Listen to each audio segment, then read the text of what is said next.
Billy Godalming and Wayne Madsen struck tons as Derbyshire dominated Day 2 against Worcestershire. After a washout on Day 1 in Derby, things had begun poorly for the hosts as Hamish Rutherford fell early on. The New Zealander had started well before electing to leave one from Leach. It proved a poor decision.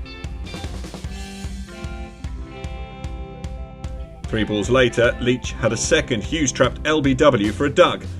And the very same over, there was a huge shout against Madsen. He was to survive, and the pair were then to remain at the crease to put on the most telling partnership of the day.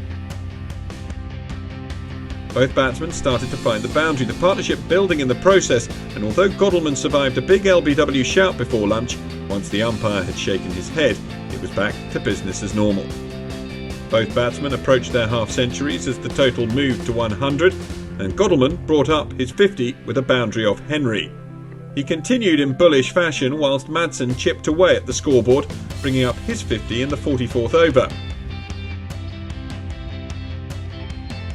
As the afternoon wore on, the pair continued to increase the tally for the third wicket, and they added 148 runs in the session, which in turn took them to a new third wicket record for Derbyshire against Worcestershire, as they overhauled the record of 186 set by Chris Adams and Peter Bowler all the way back in 1992.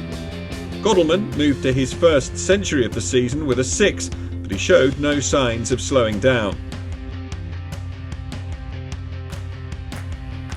Madsen took his score to 99 with a 4 off Chantry, and with Barnard the change of bowler, he then brought up his third century of the season, in the end falling to Chantry, Cox with the catch for 109, moving him up to 4th in the runs tally for the division this season, behind Joyce, Duckett and Wesley.